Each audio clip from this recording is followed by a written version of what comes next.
My name is Kate Sullivan de Strada. I am Associate Professor in the International Relations of South Asia at the University of Oxford, and I also direct the Contemporary South Asian Studies programme at the University of Oxford. Today, I want to speak about pathways to regional cooperation in the Indian Ocean. If trade has been the engine of globalisation, it's the Indian Ocean that matters most for the trading systems that underpin the economic rise of Asia. And it's for this reason that the Indian Ocean is emerging as a key site of regional competition. Both the Chinese and the Indian economies depend on the free flow of energy imports, resources, and trade through the Indian Ocean for survival and growth. At the same time, the Indian Ocean faces key non-traditional maritime security threats, particularly those stemming from poverty and marginalisation, including piracy, human trafficking, illegal fishing, and the smuggling of weapons are industries worth millions.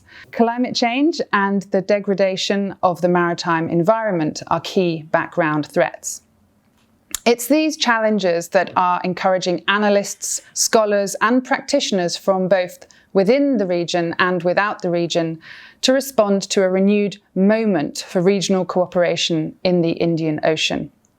And for regional cooperation, we need regional organisations. When we talk about the role of regional organisations and what they are intended to achieve, which is ocean governance, what we're really asking is how far can multilateral institutions solve the problems of order at sea? Now, whether those institutions are formal groupings of states with a secretariat and an acronym, whether they are informally coordinated naval deployments, repeated patterns of interaction such as capacity building or naval exercises, or whether they are systems of law and rules that govern the appropriate use of maritime space. In this talk, I want to speak to two problems with many of the institutions that might deliver ocean governance in the Indian Ocean region. The two problems are as follows. They can bring disorder as well as order, and they can suffer from problems of scale. Drawing on my experience of the last few months, engaging as a University of Oxford Knowledge Exchange Fellow with the Indian Ocean Commission, which is a grouping of 5 Southwest Indian Ocean island states, I want to draw out some elements from my understanding of the activities of these states that can help us think through how sub-regional organisations and bottom-up regionalism, as I refer to it, can avoid some of the problems of disorderly order-making at sea and some of the problems of scale. Now, on my first point about efforts at ordering bringing disorder, what do I mean by that? Well, discussions about security in and the stability of the Indian Ocean have recently become subsumed under the larger rubric of the Indo-Pacific. Now, the idea of the Indo-Pacific recognises the increasing connectivity of the Indian and Pacific Oceans and their centrality to global trade and the supply of energy. The Indo-Pacific is also a response to maritime disputes in the East and South China Seas, threats to freedom of navigation, growing Chinese dominance in the region, and, of course, a rising India. In fact, one could go so far as to argue that the term free and open Indo-Pacific, which so many state leaders are using today, is simply a very polite way of saying China is breaking the rules. China is disregarding the 2016 International Arbitral Tribunal judgment regarding the South China Sea, or China is directly assaulting the post-war international system and UNCLOS, or China wants to ignore the right of military freedom of navigation and overflight within its exclusive economic zone. Talk of the Indo-Pacific very often alludes to perhaps the biggest fault line in world politics today. That is competition over international rules and rulemaking. Who should get to make global norms and institutions regarding maritime governance? Who benefits from those rules and norms? Each time a state leader invokes the term free and open Indo-Pacific, they reinforce that fault line, even as they reinforce relations of solidarity with like-minded state leaders.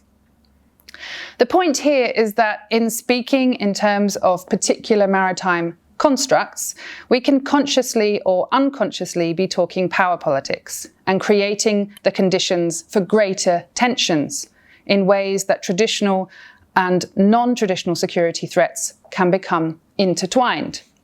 We can see, for example, that when the international community responded to piracy in the Northwest Indian Ocean, a range of states deployed their navies to perform counter-piracies across the region.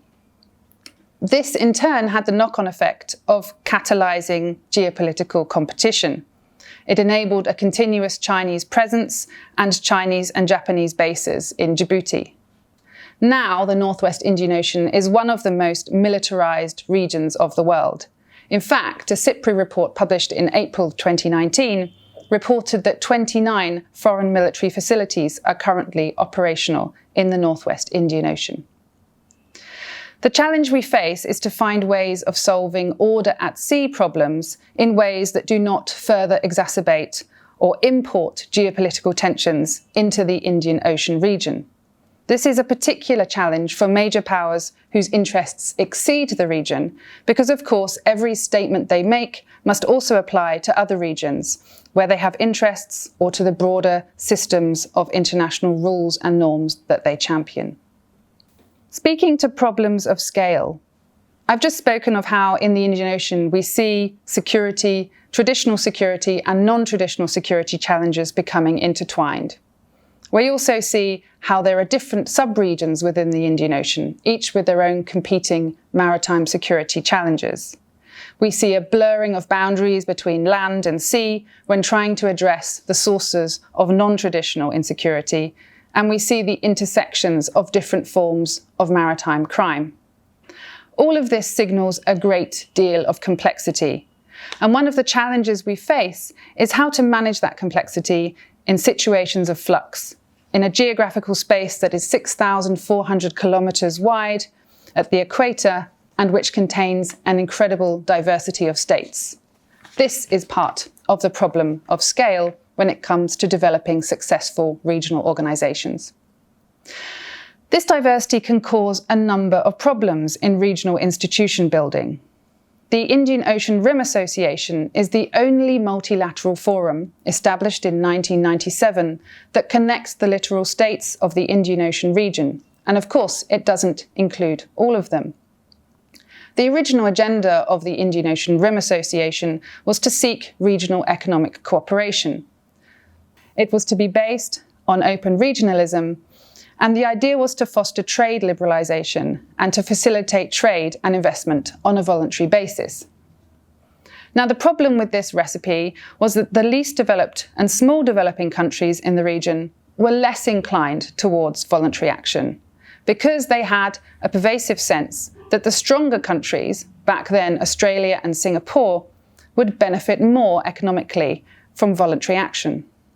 There was no effort to assist less developed countries by giving favoured rules of origin or preferential tariffs. Now, why was this the case? Because the major powers of the region essentially thought about open regionalism in reference to their own interests, not in reference to the interests of smaller and weaker economies.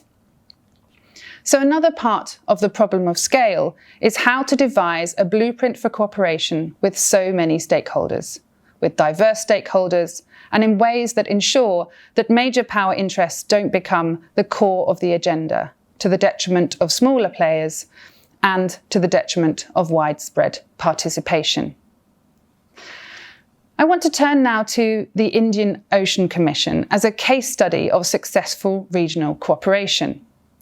It seems to promise some solutions to these problems of the politics of rulemaking and the politics of institutional design. What distinguishes the Indian Ocean Commission's initiatives is that they are sub-regionally led, designed in the sub-region for the sub-region, but not only for the sub-region, as I shall clarify. This has been referred to as bottom-up regionalism, which renowned scholar Amitabh Acharya has defined as organised and driven by the concerns and identities of weaker states or actors, rather than top-down and directed by the great powers. Let's look at some of the Indian Ocean Commission's initiatives. The Indian Ocean Commission has been one of 4 central actors in the Marseille programme. This is the programme to promote maritime security in the Eastern and Southern Africa and Indian Ocean region. This is an EU-funded project to the tune of 70 million euros, but one that has been designed and implemented in the region. Through Marseille, the Indian Ocean Commission has established 2 regional centres, one for maritime domain awareness in Madagascar and the other for operational coordination in the Seychelles. 7 states in the region have signed legally binding agreements to participate in these centres through the deployment of liaison officers. And once these agreements are ratified, this will result in a multilateral maritime security architecture in the Indian Ocean region that has a legal basis. The Indian Ocean Commission has also played a key role in creating platforms for exchange. The second edition of a ministerial meeting on maritime security in the Western Indian Ocean took place in Mauritius in June of this year, with representations from many states in the region, plus major powers such as India, the EU, several EU member states, and the United States, Australia, and Russia. There will be a third meeting next year, and a summit will follow in the year after that. And these meetings are crucial for updating, seeking common definitions of threats, and the appropriate and legal way of dealing with them, as well as the avoidance of the duplication of initiatives. From what I have seen of the Indian Ocean Commission's work, there are 3 lessons that we can learn from bottom-up regionalism. First of all, bottom-up regionalism leads to a regional view and definition of maritime security problems, and therefore a broader conception of maritime security. Major powers beyond the region might see maritime security in the Indian Ocean region as centred primarily on piracy because of the high costs it has for commercial shipping and the fate of international trade. But regional states will define maritime crime in much more holistic terms. They will see a growing heroin trade along the East African coast, feeding a system of criminal governance in littoral states. They will see human trafficking, illegal fishing, and the smuggling of weapons as growing threats. These countries see climate change and the degradation of the maritime environment as key threats. And these may be challenges that seem to just be affecting the region, but of course they spill over into other regions through the growth of terrorism, changes to refugee flows, and damages to fish stocks and marine life.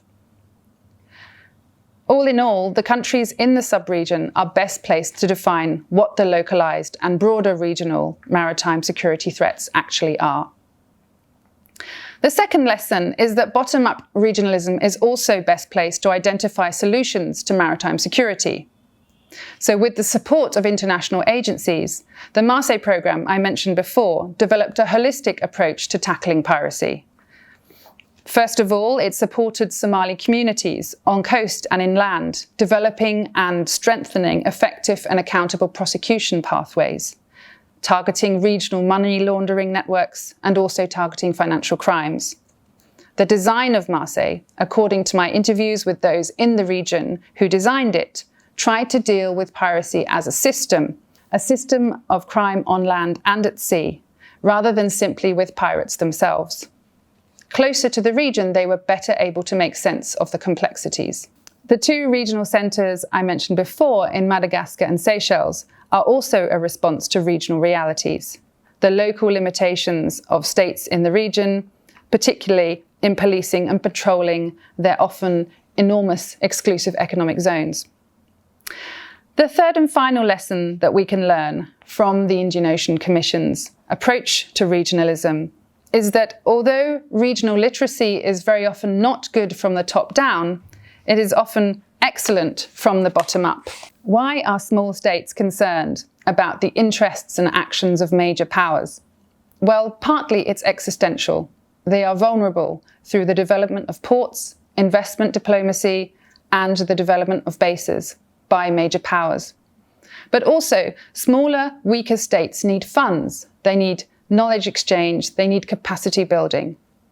Bidding processes or requests for assistance necessarily entail a keen appreciation of what major powers would gain from any sub-regional security architecture.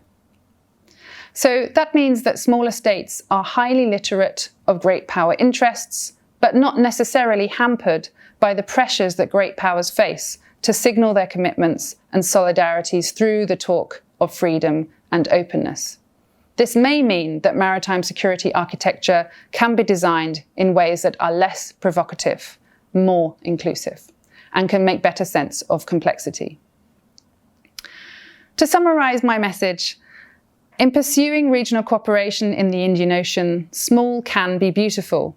Sub-regional, bottom-up regionalism is, in its ideal forms, closer to the problems and to the solutions that will work in meeting maritime security challenges and devising solutions to the problems of order at sea. Bottom-up regionalism is literate in geopolitical tensions, but not necessarily burdened by the need to factor in extra-regional commitments and signal geopolitical allegiance and red lines. Now, major powers will, of course, seek to pursue their interests and to tackle maritime security challenges at the macro level in the region. And bottom-up regionalism cannot be a substitute for that. But major powers might think about how they can support sub-regional efforts at regional cooperation, such as those of the Indian Ocean Commission. Bottom-up regionalism may have the potential to avoid placing geopolitical tensions at the forefront in the design of institutions that seek to create orderly order at sea, and it may also overcome some of the problems of scale.